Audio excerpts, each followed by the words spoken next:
Hi everyone, welcome to Frontline Systems webinar on data mining using Analytic Solver. This is our product for building predictive models. My name is Dr. Sima Maliki and I'm happy to present this webinar.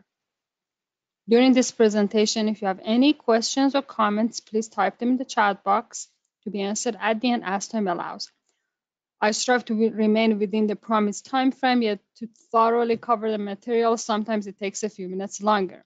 Today with us, we also have our Vice President of Sales and Marketing, Mr. Bob Vitra, and we also have our amazing Sales Manager, Ms. Barbara Wickman. So if you have any questions or comments when you are typing them in the chat box, they're here to answer your questions and they might speak up and add something to the webinar. So thank you for joining our webinar today.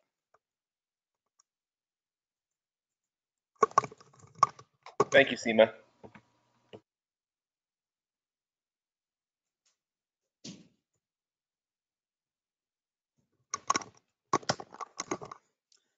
Almost every action in your business generates data. Your sales transactions, your customer interactions, even each click on your website. And this data can be a valuable strategic asset when used in your decision making. And you can do this with data mining. Data mining allows you to find and extract useful information and discover patterns from your large data set. Analytic Solver data mining is a powerful tool for you to gain insight from your data via data exploration, visualization, forecasting, and data mining in Excel without any need for programming. And this is a time saver to help you get valuable results quickly. So here's the plan for today. We can explore the benefits, how to use this tool, and initially I start with some steps of data mining. What do you need to keep in mind when you have a data mining project? Then we start with visualization. We look at classification methods. We quickly walk through text mining. We talk about the benefits of feature selection before running different algorithms to kind of get an idea from your large data sets which features, which columns matter the most. And then we spend some time on time series forecasting. So we'll forecast number of passengers for an airline. So before beginning, let's review some useful information. Just have the same language. A data mining data set in data mining is not any different than what you're used to seeing in an Excel table. Each row represents a case or one observation. They might be your customers, they might be loan applicants or machine maintenance reports. Each row is data about one instance. Each column is a variable or feature, which is a data mining term. This is no different from a column that's in a SQL database. So in order to use our tool, you need to have each row, one data or one record, and each column is one feature, and you have different values or classes under each feature. So here, this one is like different classes, zeros and ones. So this is one column, one feature, and then we have rows. In data mining, we should pay attention to types of each variable. If you have different classes, like male, female, if you have your sales variables, such as medium, high, or low values, these are called categorical variable. Every unique value of a variable is a separate category. And they change depending on what type of variable you have for your output variable, whatever you want to predict. The type of algorithm would be different, what you have to use. So it's important to know if your variable is categorical or it's numerical. Age, money, cost, prices, anything you want to predict in that group, it's a numerical variable. Then you have this whole data set you have. It's called a population. And then in data mining, we get sometimes a sample of that data set. And the sample is usually a statistically representative sample of your whole data. Sometimes you work with your whole data, but main thing is you have to use partitioning. Partitioning allows you to divide your whole population into a training and validation set. What you do is in data mining algorithm is you use the training set to train the machine learning model, and then you use the validation set to evaluate the model performance. And this is all is what it's going to do for you is to avoid the overfitting problem, and we're going to talk about that more. Now, imagine you have a data mining project. These are the sort of steps that you have to keep in mind. You start two ways. Either you have a question, you have an objective, and you don't have data. So you have a question and you start collecting your data. So can we predict anything? Can we classify our customers? Can you predict the price? Can you predict something in the market? So there is a question, then you start collecting your relevant data. If you are, for example, in real estate business, you want to predict the interest rate, and then you just start collecting data, what happened in the past. Another way is you have data and then you define a question. So you have to start with a clear question or objective and have your relevant data. And then the main step after that is to clean, shape, or wrangle your data. So let's look at some questions. What is the fair market value for this house? How many units of my products customer will purchase in the future? Is this online transaction fraudulent or not? Is this email spam or not? Is this applicant, insurance applicant or loan applicant is a high, medium, or low risk? So if you're in the banking business, you can categorize your customers. It can have a lot of medical applications based on these features. Is patient has a chance to develop diabetes type 2.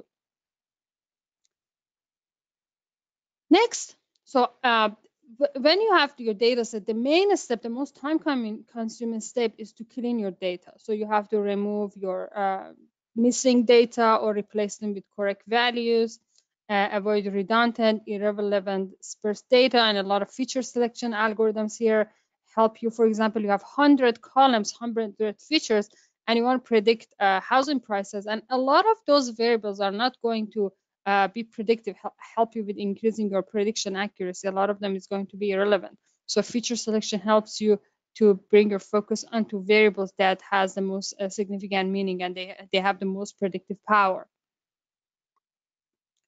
And this is the most time-consuming stage. After that, you can use, based on your project needs, one of the best data mining approaches. You can use various machine learning models. A supervised learning method or an unsupervised learning algorithm can help you.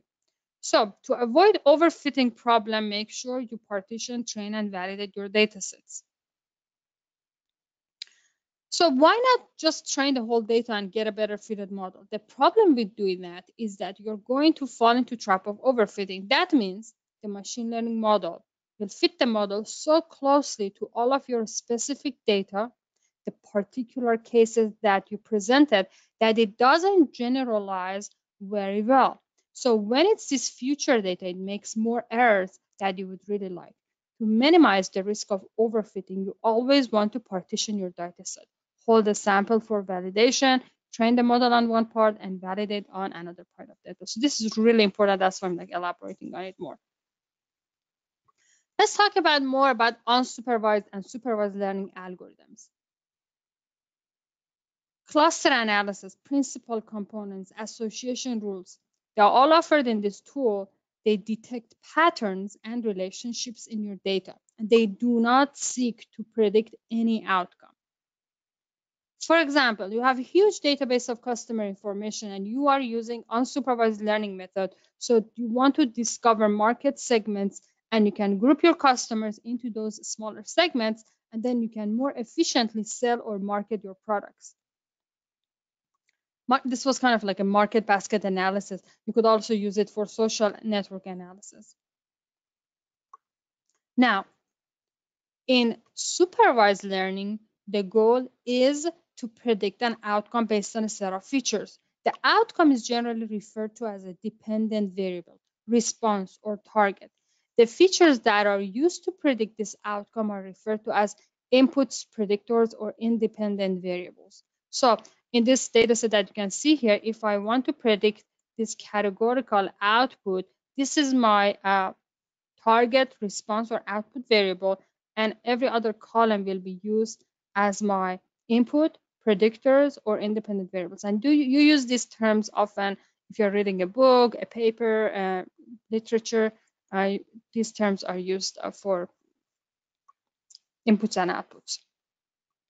Now, supervised learning is further classified into classification and prediction methods. What's the difference? Predict enables you to identify a value for a continuous outcome. For example, if you're predicting a fair market value of a house or how many units of your product customer will purchase in the future. Classify allows you to predict a discrete categorical outcome.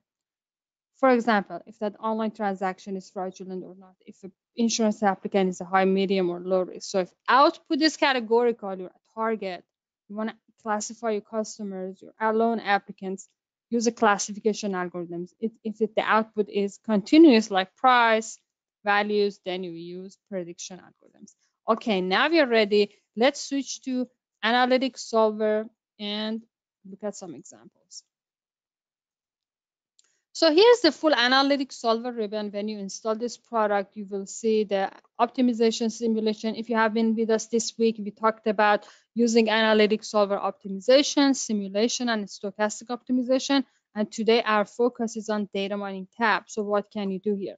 In data mining group, we have get data. This is where you bring a statistically representative sample of data into Excel. You have the data analysis section. This is for preparation, cleaning your data, visualization, and also clustering analysis. This is one of the unsupervised learning method. Then you have time series group. This is for working with time series data set. We're going to spend some time talking about time series and why this is a separate section, especially the partitioning and the algorithms. Then you have the data mining group with our classification and prediction algorithms, supervised learning methods, and also there's association rules. Score allows you to score your new data based on the model you have built, and we're going to talk about that more. And you also have different options and help.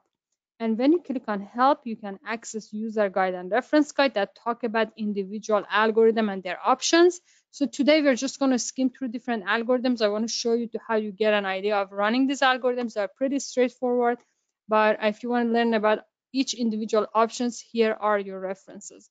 And this is the examples that ship with the product. So let's click on examples. Let's go to forecasting data mining examples. Here you can find different data sets and in different, some examples, for example, in time series, you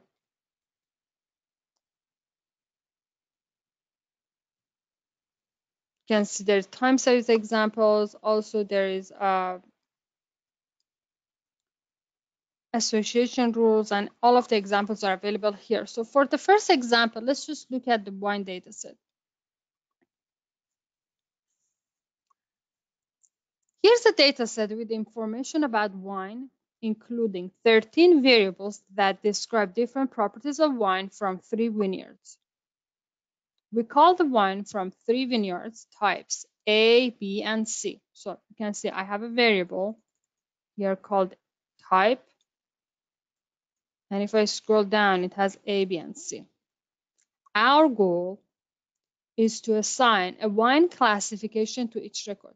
Mainly, I want to build a model. So in the future, if I get a sample of wine, I can predict or classify that sample, whether it belongs to vineyard A, B, or C, without knowing the type variable. But I want to use these other features to be able to do that. So what I can do actually is to scroll down and remove a few of data points, like 3 of them. Let's cut that and use that as our new data that we don't have a lot of information about. So let's also copy the first row, insert, copy cell, shift cells down. Okay, and let's delete the type, because just imagine this is a new set of sample that will come in, and when you score this new data based on the model we will build. Okay, so let's start with first, I want to show you how visualization can help us. So select a cell within your data. Always do that, because then it will be easier to work with algorithms, because it will recognize the dimension of your data set and you don't need to manually do that. Click on Explore Chart Wizard.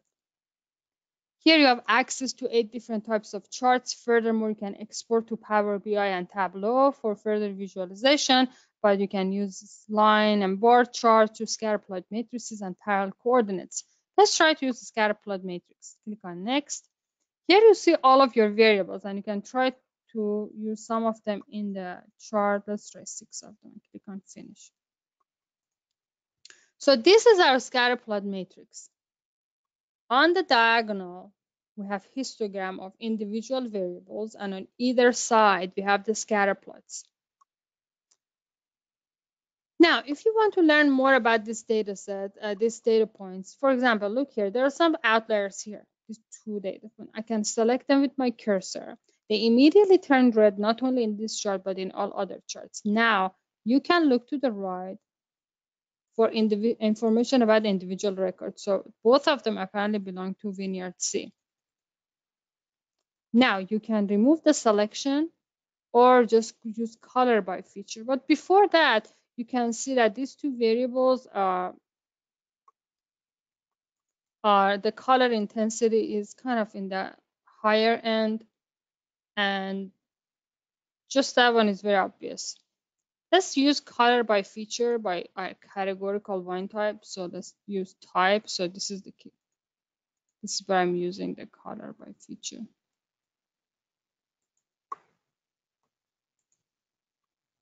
Now we have some more useful information. You can see all samples from Vineyard C that are color purple, and you can see that some of the variables are very descriptive. You can see that most of the Vineyard C types are in this area for color intensity.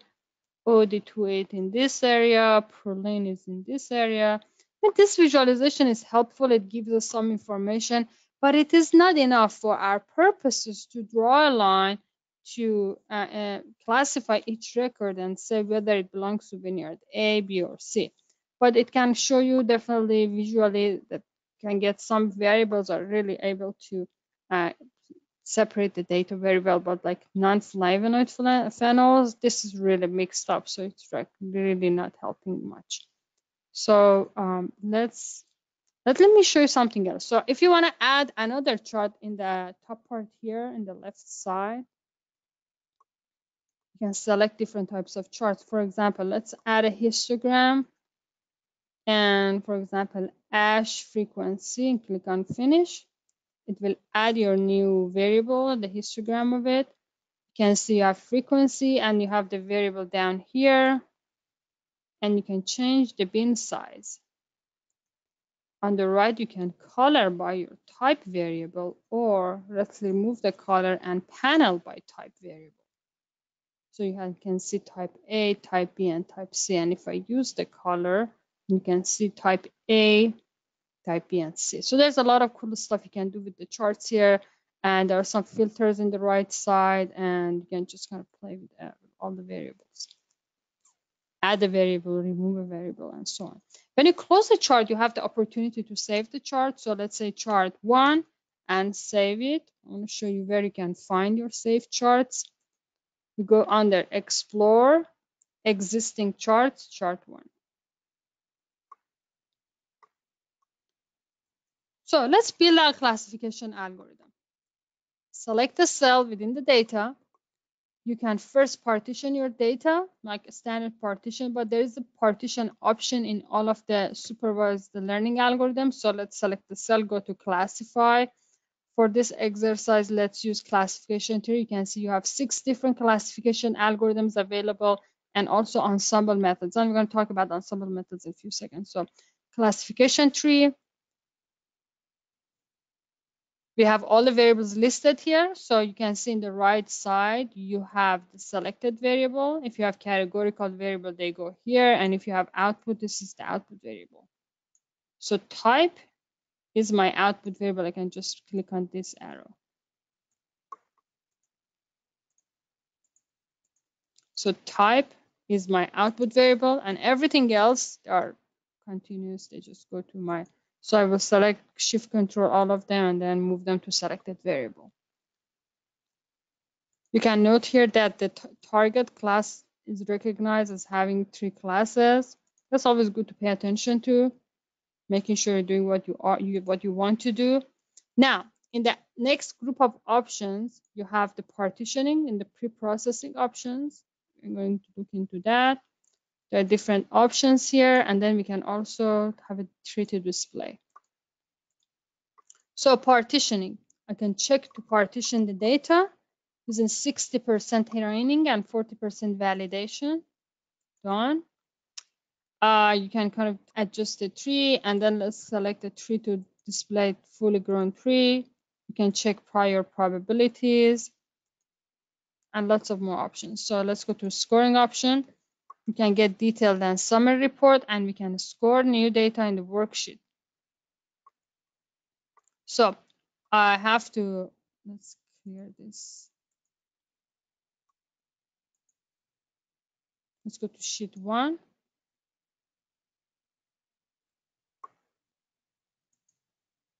So what I have to do, let's go. We have to kind of select the data range. So if you don't have your cursor in the,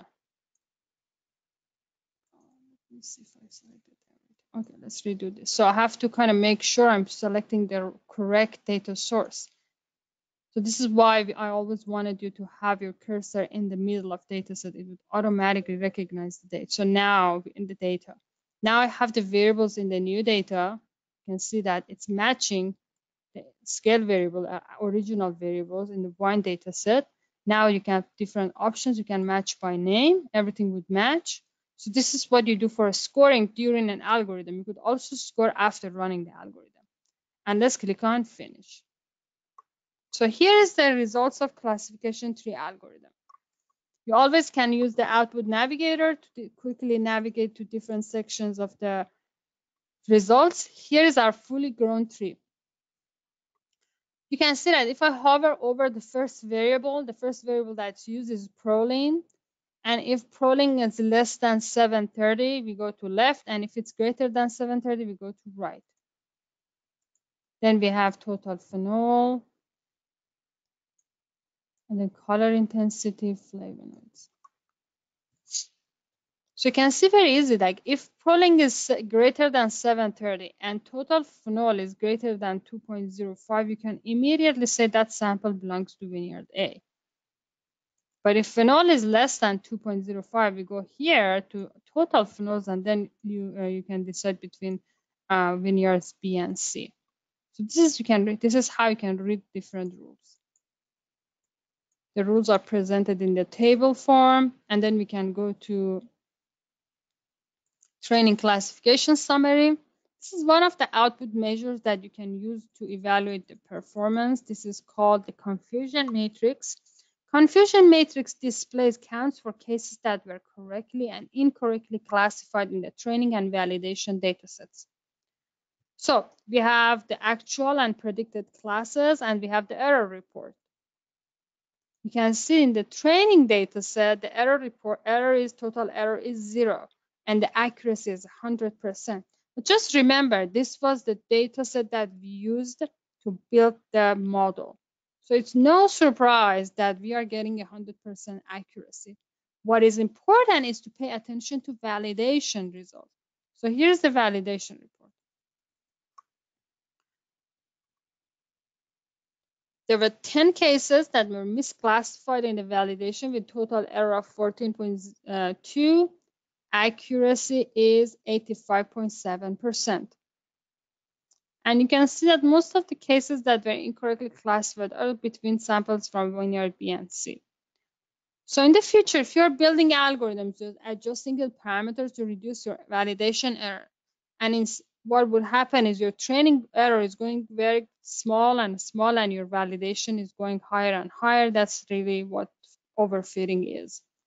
You're training the model very closely to your data, but it fails to generalize well for validating the data that it hasn't seen. So this is overfitting, but not in this case. So this is just, we haven't adjusted the parameters, and the training is already 0. Now let's look at the new classification. So these are the 3 samples that we classified, and here are the results. And we also have the PMML model. This is the output model that you can use to score new data. So if you have built this model and then you get that new data set, then you can actually use this stored model. So let's go back to here's our sheet 1. So here's the sheet 1. And let's go to score button on the ribbon. Data to be scored, sheet 1. Now that I have the cursor in one of the cells in the data, it recognizes the range correctly. And then stored model is city classification tree story, automatically recognizes that. Now we have the variables, we can match by name and click OK. And here are the outputs. And again, the prediction is type C. So you can either use a score button on the ribbon or score during the algorithm. Now, while we're here, we can also use ensemble methods. Ensemble methods can help us build better classification and prediction models. Ensemble is a technique for combining multiple weak learners in an attempt to create a strong learner by taking a weighted vote of their individual classifications or predictions. And these algorithms are available both for classification and prediction algorithms. So let's add ensemble right here to this classification tree algorithm so you can exactly see what's going to happen. Let's go back to our data set, go to classify, ensemble, random trees. Okay, data is automatically selected. Let's go to parameters. Let's make sure to partition the data. I'm going to repeat the same steps. Now, you have this option, number of weak learners, default value is 10. So this means a weak learner, first of all, a weak learner is a single classification tree just like the one we built. So this will tell our tool to build 10 different weak learners. Let's increase this number to like 20. Increment it to 20. So instead of building one classification tree and get the results, I'm going to build 20 classification tree at the same time together. And then when we build them, we train each one on different subsets of data and combine the results to get a better classification. We can increase the features to include all the variables. You can show the weak learner models, you can show feature importance, and let's click on next, and just let's click on finish to get the results. So here's the random tree results. I'm going to immediately jump into the training classification. The error is 0. Let's go to validation. Now we're getting better results. So as you can see, there were only 4 cases misclassified in the validation with a total error of 5.57%.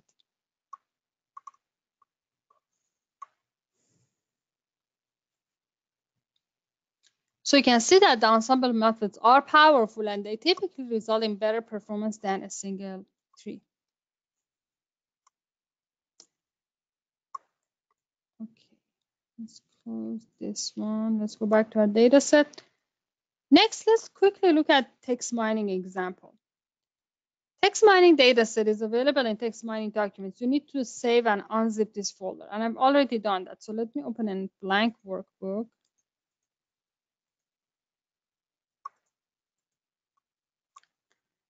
Our text mining tool allows you to process and analyze your unstructured text data so you can quickly and fully utilize the power of this data to enable better decision making.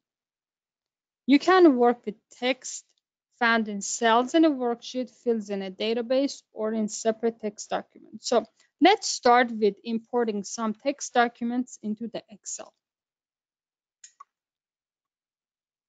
I'm going to use this well-known text dataset, which consists of messages collected from 2 internet news groups, autos and electronics. So let's go to get data. Let's bring data into Excel. This time we're going to do from text dataset. So let's do file folder. Now you can browse to where you have those autos and electronics. For me, they are in data mining group. So autos, let's change the file type to all files, select all of them and click open, move them to the right. Let's repeat the same steps for electronics. text files, all files, select all of them, click open, and move them to the right. So I've selected all the files, all the text files. Now I want to get a sample. So there's this button down here, get a sample. And for output, you have two options. You can write file paths or you can write file content.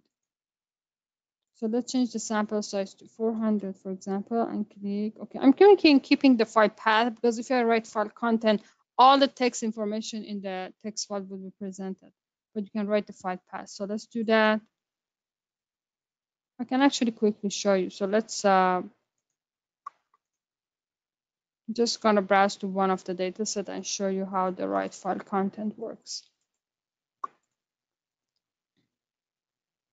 So let's get a sample and then click OK.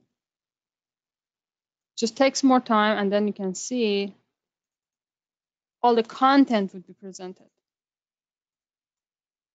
You have the file name and then whole content. They're text files, right? Different internet news groups. So these are autos. So now let's go back to this one. You can see it's only file path. And during the algorithm, we read the data from this file path. So we have autos and electronics. Now select the cell within this data, which is called text var, and click on text icon, text mining icon. So let's select our data source, text var, move it to the right. Let's go to pre-processing. Pre-processing eliminates common words, so text mining can focus on the words that carry the most meaning. You have subword removal. You can customize this list. For example, able, about, these don't add any meaning, so you can remove them. You can have some advanced options, synonym reduction, phrase reduction. You have some term filtering. You have term normalization. And then you can move to the next. Here you have the representation tab. Here we create a matrix of terms and their frequencies. And this tool will extract concepts from a set of documents. A concept really is just a cluster of words that tend to occur together in the text of different documents. Mainly, we're counting words that are occurring in each document. We convert that to a smaller number of concepts. So you can keep the defaults here. You can increase maximum number of concepts. Let's just keep 5, or you can increment it to 10. And then in output options, you can have some visualization. You can have some matrices, term document, concept document. You can have pre-processing summaries such as zips plot. You can have script plot. And then let's reduce this to 10 so it matches what we had for maximum number of concepts. You can have term scatter plot, and you can write the text mining model. Let's click on finish to get the results. So some of the application of text mining include the ability to classify your customer reviews as satisfied or not satisfied. You can distinguish between different products, which one has the least negative reviews. You can extract topics of articles, or to cluster the documents or terms. So here's the output.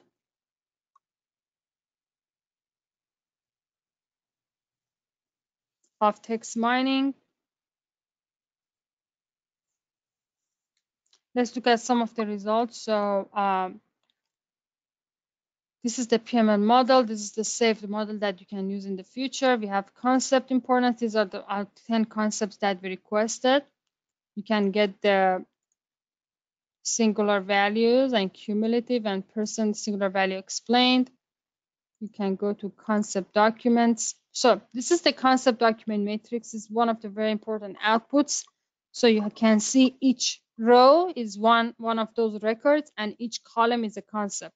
This is like a regular data mining data set. So then go to term concept matrix. You can see the visualization of concepts. You can change the concept, and you can see sometimes it moves, and you can hover over each word, and you can see its value is singular value in concepts 2 and 7.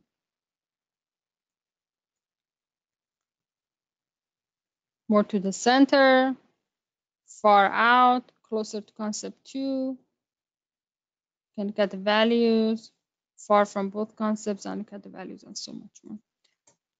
Then you have term concept matrix with let's go to term concept. This is we talked about this. Let's go term count info. So you have some information about each term. Document info.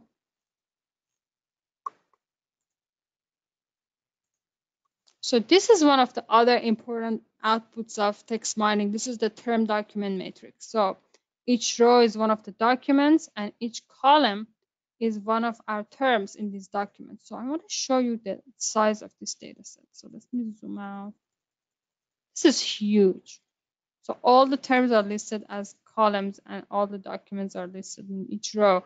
And this is also another output that can be used along with concept document. Both of them can be used as input to any of other algorithms in analytic solver data mining. So for example, say you want to use a classification method to create a classification model using concept document matrix to classify new documents based on text content, whether they belong to autos group or electronics group. Same thing like we did with the wines dataset. You can do that in the text mining and using these two matrices, any of them.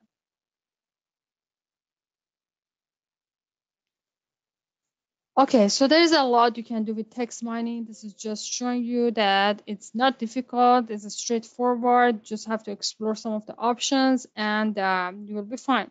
Now, let's go back to another blank data, blank workbook. Let's go to data mining.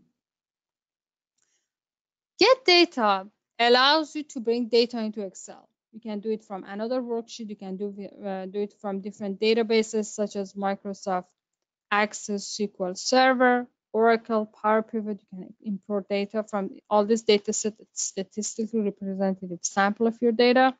It allows you to work with text data, and it allows you to work with big data. So you can bring big data into Excel using our Apache Spark big data clusters. We use Amazon Web Services for hosting our virtual machines. So let's click on getting a sample. Here we have some data sets. You can look at Boston Housing, Airline. Let's look at Boston Housing. We can use all the variables or use select variables and click on infer schema.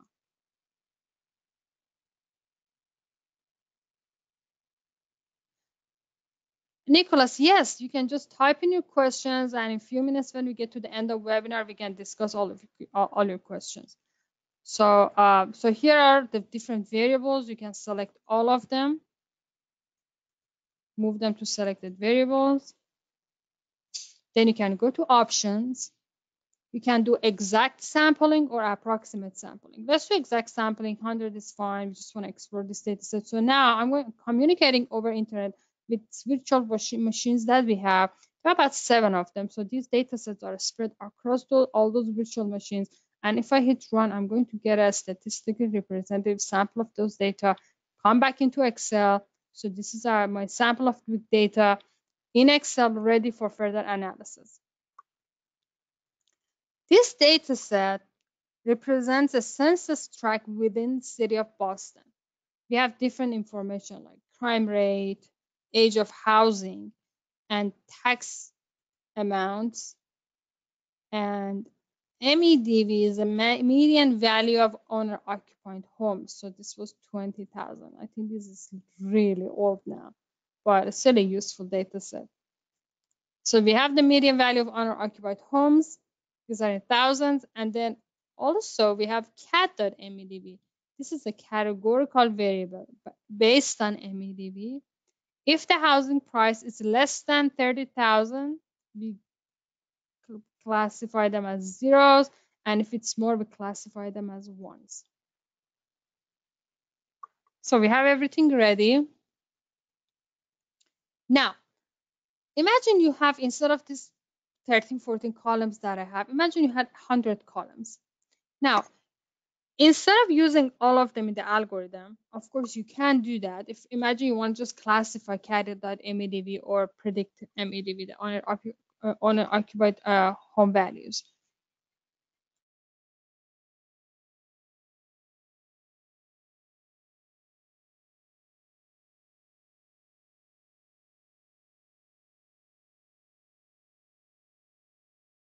So you can either classify or predict, but before doing that, you can learn some more about these different features we have, different columns or variables we have, and find out which one has the most predictive power for classifying this housing values into classes of greater than 30,000 or less than 30,000, or for predicting the actual price of the housing. So let's use feature selection and see what it can tell us.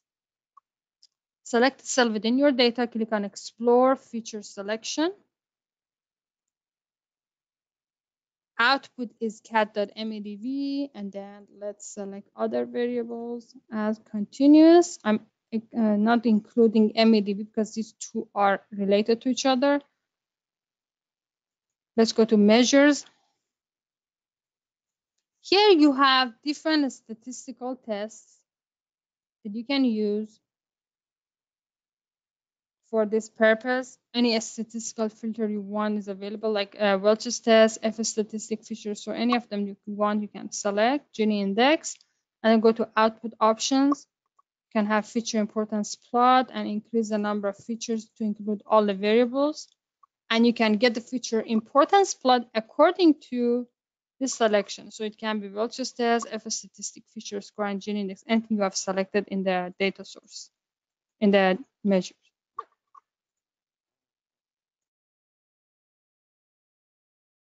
So you select your rank by and then click on finish. Here are the outcomes of feature selection. We can go to statistics. We talk about that next. Let's go to top features info, get the graph. This is a graphical representation of our variable importance according to Welch's test. You can see the ranking of variables in order of importance. And you can see LSTAT has the most important according to this test for predicting the housing value, RM, PT ratio, tax, industry, and then it goes down. I don't recall what was LSTAT. So to get that, let's open the Boston housing from here, and we have the description. LSTAT is the percent lower status of population.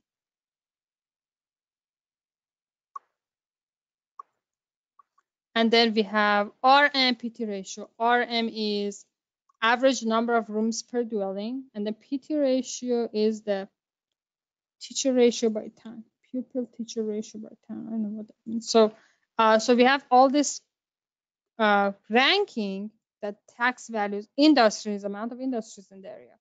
You have all this importance, and so you can get very quickly, we can get this idea which variables matter the most and which one doesn't.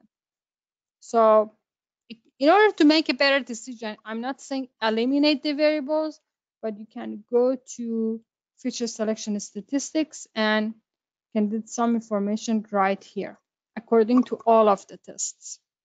So for example, we looked at Welch's test. If we are looking for biggest magnitude, then we have F statistic, or you can look at Gini index, for example. Gini index, I can sort from smallest to largest.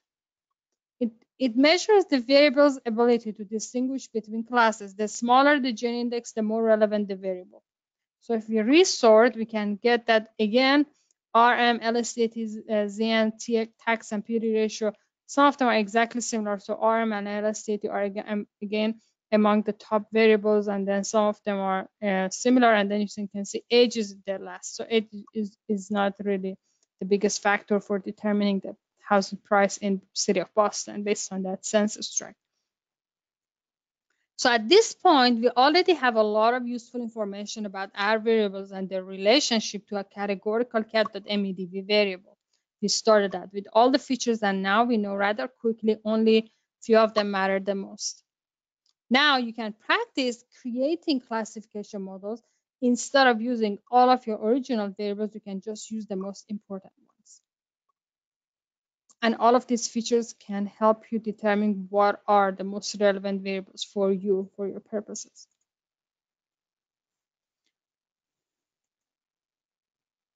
So let's go back to our examples and slides. We talked about ensembles, text mining, and now let's talk about time series dataset.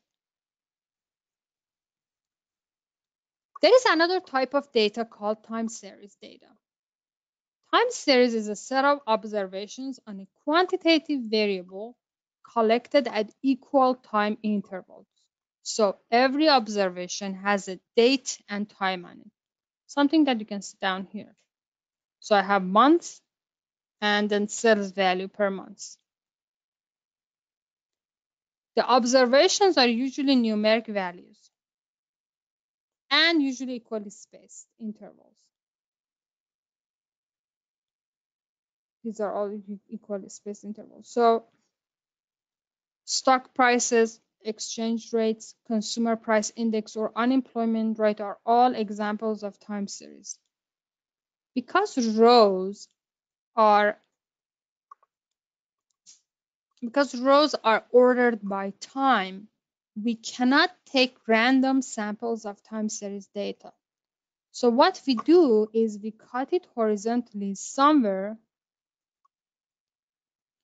draw a line somewhere in the data and take one part as our training and one part as our validation data set. So this is different from what we do with the other data sets.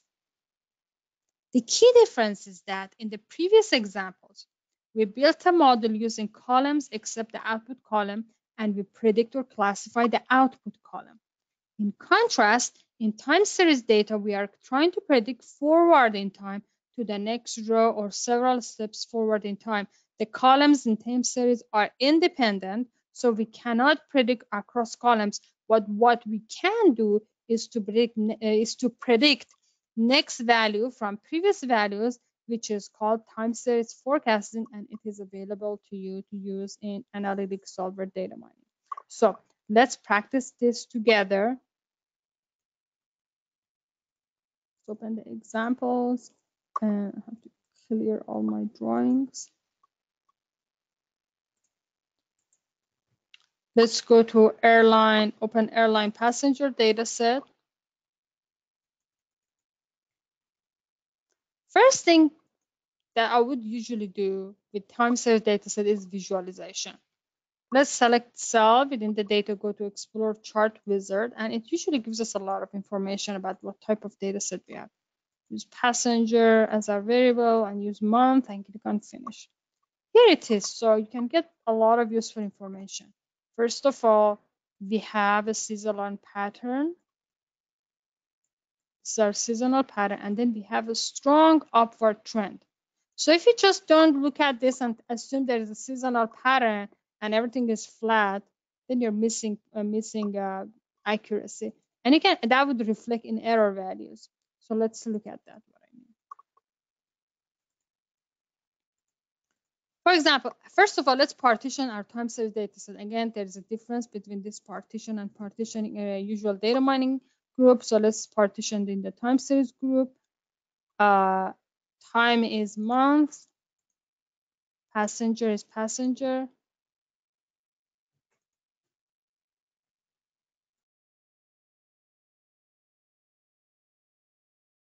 So 60% training and 40% validation. And let's click on OK to get the result. So this is our partition data set. Now let's go to smoothing. Let's look at Holt Winters. Multiplicative is the right algorithm, but imagine you didn't pay attention to that graph and use no trend. Time variable is months. Passengers is selected variable. There are 12 periods in this data set, 7 seasons, and we have this weights. Click OK, you get the results. And I want to show you now very clearly. The right one, this is our training data set. This is the model that's used to build the model, and this is the validation. So you can see that upward trend is missing in our validation, the model we built. So this is flat. The blue is forecasted. And if you also look at different error values, you can see the validation error is pretty high for the SSE error and MSE error. Now let's go back to our partition data. Let's go to smoothing techniques, Holt Winter, use the multiplicative model.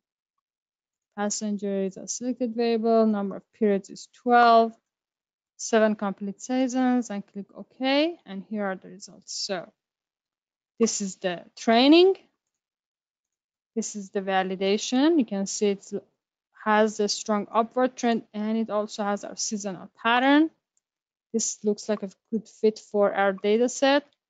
And if you look at the error measures, they're significantly lower. So visualization is helpful, especially with time series data set if possible. Otherwise, you just look at the error values and try to use the best algorithm by comparing the results. Now, before we end the webinar, I want to point you to another feature of this tool. So let's go back to our examples.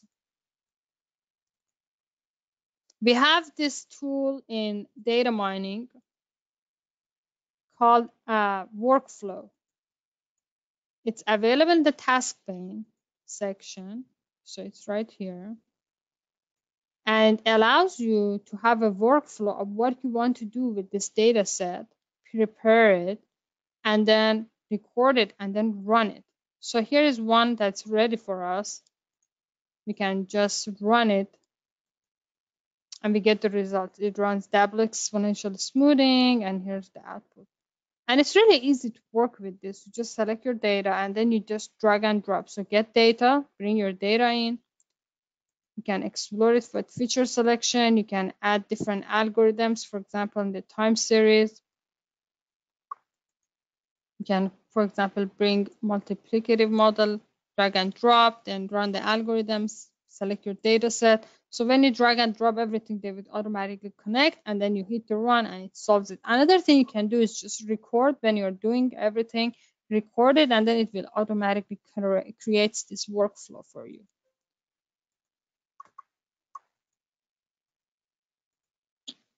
So here is a summary of what to do when you have a data mining project. Don't skip the first steps. Start with a clear question, your clear objective, get the data, wrangle, shape, and clean it, and then find columns of variables with the most predictive power. Try multiple machine learning models. First, partition your data into training and validation. Train the model, validate it, and think about the results. Does it make sense? Am I doing it right? You are the one, you are the analyst, and you are the one who is smart. So just pay attention to the outcomes and modify your procedure. Check performance on training and validation set. Confusion matrix, common to all models. You can use lift charts, RROC curves, ROC and RROC curves that are available to you. We didn't discuss them today. You can check performance on validation set. It's more important. And also, you can identify most important variables from your reports. Make sure to try the ensembles of weak learners. Try multiple machine learning models trained on different subsets of your data. Boosting backend random forest. This usually yields better results than a single machine learning model. And finally, apply your best model to your new data. You can, as I showed you, you can score on Excel worksheet. You can also score on SQL database or another worksheet using the PMML model.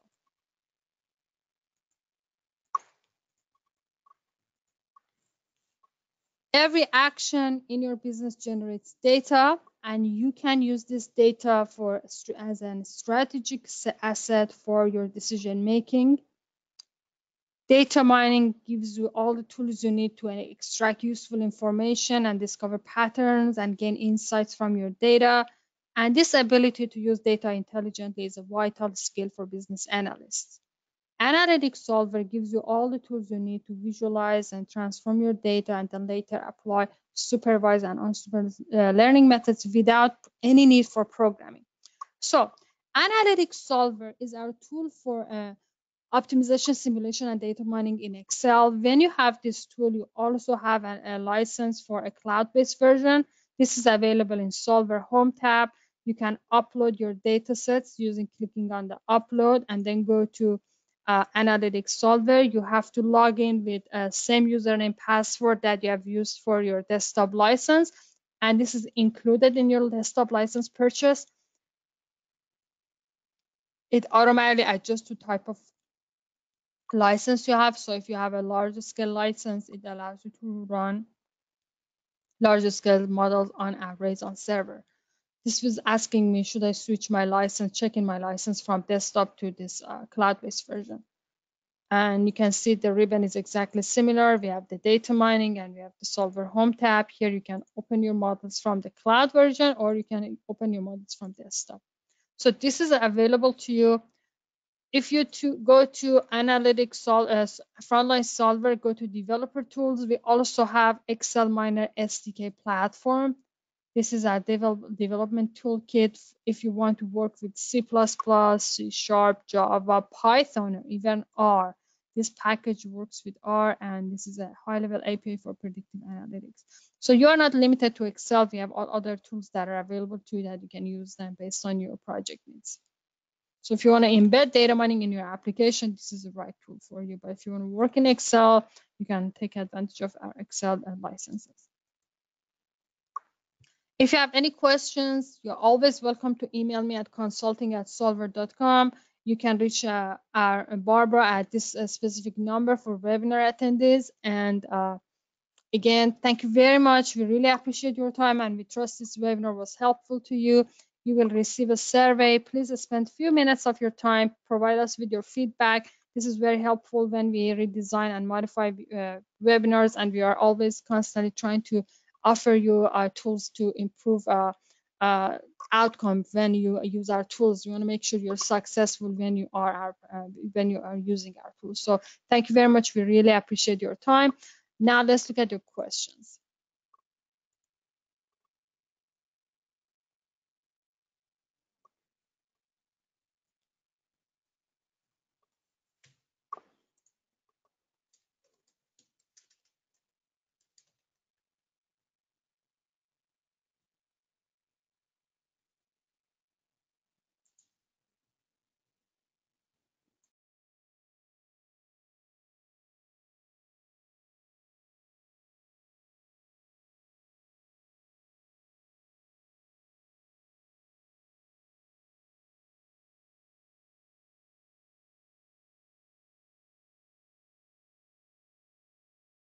Let me show you where you can find different licenses. Analytic tool product overview.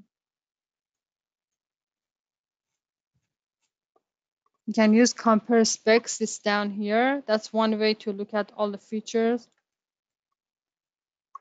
And you can see that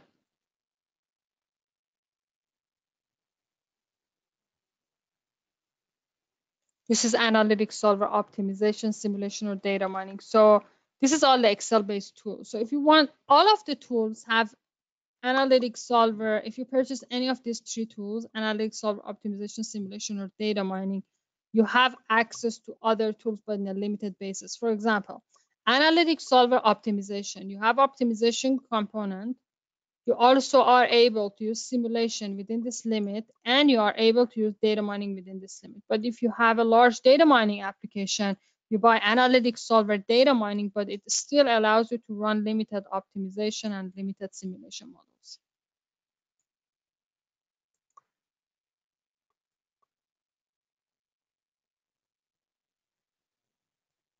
I am not sure. Actually, I was not showing you this. So let's go back. Redo this. So this is what you can find in Solver. If you go to Frontline Solver and go to Analytic Tools Product Overview and scroll down all the way, you find this compare spec on products and size limits, and this is what you get. So if you purchase analytic solver optimization or simulation, you still have access to data mining, but in a limited basis. But if you want to access a full license data mining, this is what you get: unlimited for data mining, but you also have access to a limited version of optimization and simulation. So when you purchase the product, you will see the whole analytic solver ribbon with limited access. So you can run it for small optimization and simulation models if you purchase analytic solver data mining. But we also have analytic solver comprehensive that includes everything with full limits. And you also have tools for stochastic and robust optimization.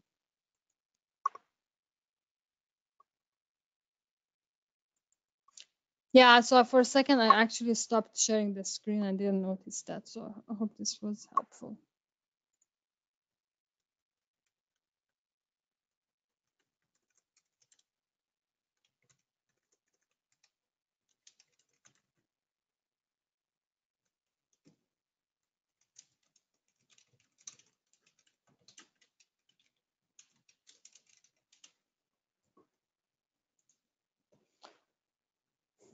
Thank you very much, everyone. We appreciate your time.